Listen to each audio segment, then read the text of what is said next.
2019 में दो दोस्तों, देव और एलेक्स ने शेयर बाजार में ट्रेडिंग करना शुरू किया।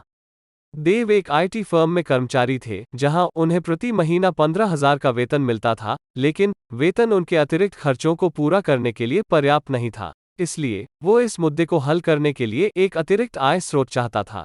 दूसरी ओर, एलेक्स नौकरी की तलाश में था, लेकिन उसे खोजने में मुश्किल हो रही थी। इसलिए वो अपने जीवन के इस सूखे दौर में कुछ पैसे कमाने का तरीका खोजना चाहता था। दोनों ने अपने ट्रेडिंग करियर की शुरुआत 10,000 रुपये की शुरुआती राशि से की थी, जो कि एक बहुत ही बुनियादी राशि है, लेकिन नौसिखिए दृष्टिकोण से यह शुरू करने के लिए एक अच्छी धारणा है। हम यहाँ देख सकते हैं कि देव के लिए ट्रेडिंग से पैसा सिर्फ एक अतिरिक्त आवश्यकता है, लेकिन एलेक्स के लिए पैसा एक जरूरत है।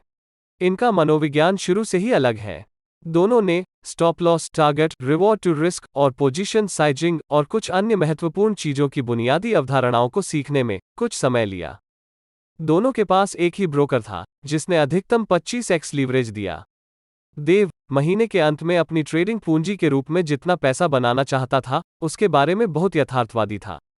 मान लीजिए कि वो 3,000 रुपये का अतिरिक्त लाभ कमाना चाहता था, जो कि पूंजी के संबंध में 30% रिटर्न है। साथ ही देव प्रत्येक ट्रेड के लिए केवल 500 रुपये खोने को तैयार था, जो कि पूंजी का 5% था। उसने प्रति ट्रेड 2:1 के जोखिम के लिए एक इनाम भी निर्धारित किया है, जिसका अर्थ है कि वो प्रति ट्रेड 1,000 रुपये कमाना चाहता था, जिसके लिए वो 500 रुपये खोने को तैयार है। देव ने अपने प्रत्येक ट्रेड के लिए अपनी लीवरेज आवश्यकता को समायोजित किया, मुख्य रूप से पोजीशन साइजिंग पर ध्यान केंद्रित करते हुए 500 रुपये की अपनी स्टॉप लॉस आवश्यकता को पूरा करने के लिए। दूसरी ओर, एलेक्स पहले महीने में ही अपने पैसे को दोगुना करना चाहता था, जो वास्तव में उसकी ट्रेडिंग पूंजी पर 100% रिटर्न है। उसने अपने ब्रोकर से 25 गुना का पूरा लीवरेज उठाया, जिसका अर्थ है कि वो 2.5 लाख रुपए के शेयरों का व्यापार कर सकता है। उन्होंने लीवरेज की पूरी क्षमता का उपयोग करने में कभी संकोच नहीं किया और 25x के पूर्ण लीवरेज के लिए शेयर खरीदे। भले ही उन्हें position sizing, reward to risk और स्टॉप लॉस के बारे में सैद्धांतिक रूप से पता था, फिर भी उन्हें केवल इनाम के बारे में चिंता थी, न कि आनुपातिक रूप से समान जोखिम के बारे में जो वह ले रहे थे। लीवरेज में आपके लाभ या हानि को समान परिमाण में बढ़ाने की क्षमता है। इन दो दृष्टिकोणों के साथ समस्या यह है कि देव के पास बहुत अधिक गणनात्मक दृष्टिकोण है, जिसमें उनकी जीत और हार के बारे में यथार्थवादी अपेक्षाएं हैं। वह स्टॉप लॉस और पोजीशन साइजिंग लगाकर अपने जोखिम का ठीक से प्रबंधन करता है और अपने जोखिम को नियंत्रण में रखने के लिए आवश्यक लीवरेज की मात्रा का ही उपभोग करता है।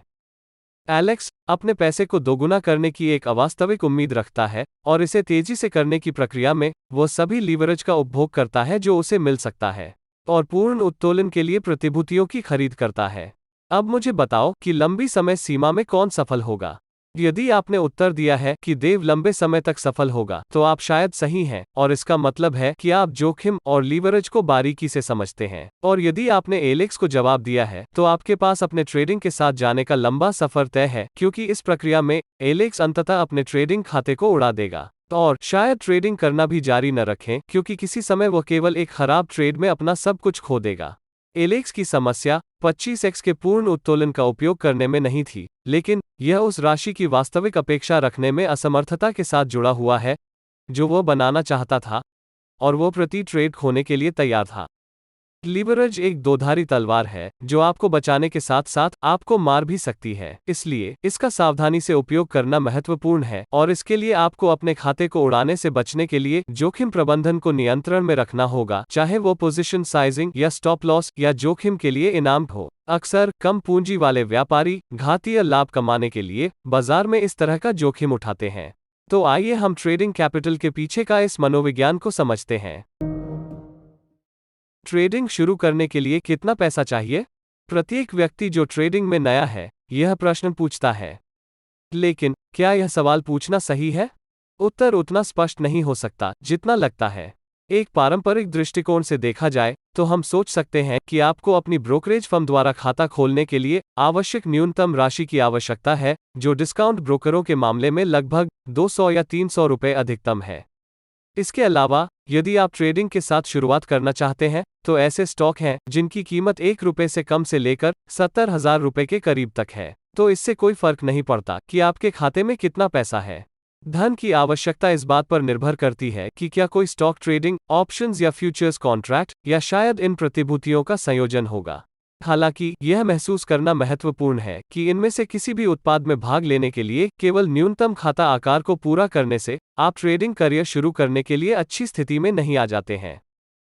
तो सामने एक और महत्वपूर्ण सवाल पूछा जाना चाहिए, यानी मुझे अपने ट्रेडिंग खाते में नहीं, बल्कि अपने बैंक खाते में कितने पैसे की आवश्यकता है। बेशक इस प्रश्न की प्रकृति यह पूछने से बहुत अलग है कि किसी को केवल ट्रेडिंग शुरू करने की कितनी आवश्यकता है, और इस प्रश्न का उत्तर देने के लिए व्यक्तिगत प्रतिबिंब और परिपक्वता की एक डिग्री की आवश्यकता हो सकती है, जो कि किसी ट्रेडिंग खाते में कितना डालना है इसकी गणना करने से कहीं अधिक गहरा है। मान लीजिए कि एक नौसिखिए ट्रेडर के पास अपने ट्रेडिंग खाते में डालने के लिए 25,000 रुपए हैं, लेकिन उसमें डालने के लिए एक पैसा भी अधिक नहीं है। अगर वो खराब ट्रेड करके इसे खो देता है, इतनी राशि खोने की ऐसी परिस्थितियों में, जिसे स्वीकार करना किसी के लिए भी असंभव है, यह उस व्यक्ति के ट्रेडिंग करियर को समाप्त कर सकता है, जैसा कि हमने एलेक्स के मामले में देखा था। क्या आप इस तरह के खतरे या डर के तहत अच्छा ट्रेडिंग करने की उम्मीद कर सकते हैं कि मेरे पास यही सारा पैसा है और किसी भी परिस्थिति में मुझे यह सब खोने की अनुमति नहीं है? शायद आप ऐसी स्थिति में अच्छा ट्रेडिंग नहीं कर पाएंगे, और चूंकि ट्रेडिंग में सफलता की तलाश करने वाले किसी भी व्यक्ति के लिए आत्मविश्वास महत्वपूर्ण है, और कुछ चीजों में से एक यह है कि एक व्यापारी का विश्वास इतनी बुरी तरह से कमजोर होता है कि व्यापार करते समय पैसे खोने का डर रहता है। यह एक बंदूक के साथ व्यापार करने जैसा है जो किसी के सिर की ओर इशारा करता है। यह पूरी तरह से एक ट्रेडर का वर्णन करता है जो मुश्किल से मासिक घर या अपने व्यावसायिक खर्चों को कवर करने में सक्षम है, और सीमित धन के साथ अपने व्यापारिक कौशल में अच्छा करने की कोशिश कर रहा है। यह एक ऐसी समस्या है जिसने कई शुरुआती लोगों को परेशान किया है। जब आपके मासिक बिलों का भुगतान करने के लिए स्थिर लाभ की आवश्यकता होती है, तो यह सफलता प्राप्त करना और अधिक कठिन बना देता है। इसलिए नए ट्रेडर के लिए शुरू से ही आर्थिक रूप से सुरक्षित होना कहीं बेहतर है। इस हद तक सुरक्षित है कि सीखने की अवस्था पर बिना लाभ के बिताया गया एक पूरा वर्ष किसी की जीवन शैली को प्रभावित नहीं करेगा या किसी की वित्तीय सुरक्षा को खतरे में नहीं डालेगा। मतलब आपके पास अपने और अपने परिवार के खर्चों को 1 या 2 साल की अवधि में प्रबंधित करने के लिए आपके बैंक खाते में पर्याप्त पैसा होना चाहिए, ताकि अगर आप ट्रेडिंग से काफी मुनाफा नहीं कमा रहे हैं तो भी आप तंग जगह पर नहीं होंगे या आपको अपने सिर पर बंदूक तानने का एहसास नहीं होगा। यह विचार अपने आप को यह सोचने में मूर्ख नहीं बना रहा है कि ट्रेडिंग के लिए न्यूनतम पूंजी प्राप्त करना पर्याप्त होगा। भारत में 4 लोगों के एक मध्यम वर्गीय परिवार के लिए घर का किराया चुकाए बिना आपको सभी घरेलू खर्चों को पूरा करने के लिए औसतन प्रति वर्ष 1 लाख रुपए खर्च करने होंगे। तो विचार यह है कि आपके बैंक में तरल बचत में अभूतपूर्व चिकित्सा व्यय सहित सभी खर्चों के लिए कम से कम 1 लाख या अधिक हो, ताकि आपके ट्रेडिंग के पहले वर्ष में आपकी सहायता की जा सके। यह उस राशि के अतिरिक्त है जिसका उपयोग आप अपने ट्रेडिंग खाते को निधि देने के लिए करेंगे। 1 साल के जीवन यापन के खर्चों को पूरा करने के लिए बैंक में पर्याप्त राशि होने से आपको विपरीत परिस्थितियों से निपटने में मदद मिलेगी। साथ ही उतार चढ़ाव के खिलाफ एक मनोवैज्ञानिक दीवार होगा जो हर ट्रेडर के सीखने के अनुभव का एक सामान्य हिस्सा है। इस परिदृश्य से निपटने का एक अन्य तरीका वेतन के लिए काम करते हुए ट्रेडिंग करना जारी रखना है। यह हर महीने एक स्थिर आय का आराम देगा, ताकि आपको अपने खर्चों को पूरा करने के लिए पूरी तरह से ट्रेडिंग पर निर्भर न रहना पड़े।